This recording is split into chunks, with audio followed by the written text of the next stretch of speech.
आखिर क्या है माँ शारदा मैहर और आल्हा उदल का इतिहास, और क्यों आल्हा ने सब कुछ त्याग कर अपने आप को माँ शारदा को समर्पित किया, आइए जानते हैं। बहुत समय पहले की बात है। सीमावर्ती इलाके में मालवा, बुंदेलखंड और महोबा जैसे क्षेत्र थे, जहां आल्हा और उदल नाम के 2 वीर योद्धा रहते थे। ये दोनों भाई महोबा के राजा परमाल के लिए लड़ते थे। आल्हा उदल की वीरता इतनी प्रसिद्ध थी कि उनका नाम चारों ओर गूंजता था। आल्हा और उदल की माँ देवी शारदा की परम भक्त थी। उन्होंने बचपन से ही अपने बेटों को धर्म, न्याय और पराक्रम के रास्ते पर चलने की सीख दी थी।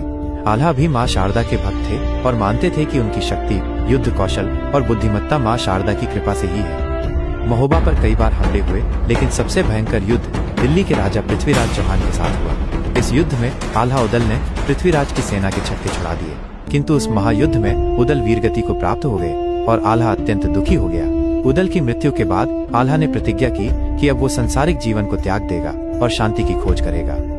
फिर वो दिन आया जब आल्हा चल पड़े एक रहस्यमय मार्ग पर, वो मार्ग जो मैहर की पहाड़ियों में जाकर समाप्त होता है, परंतु एक आंतरिक यात्रा की शुरुआत भी करता है।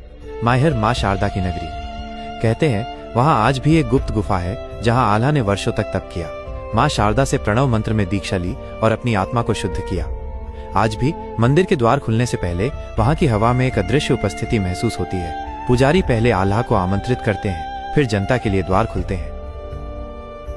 दोस्तों, ये थी आल्हा उदल और माँ शारदा मैहर से जुड़ी शौर्य और श्रद्धा की कथा। लेकिन अगली कहानी के लिए फॉलो जरूर करें।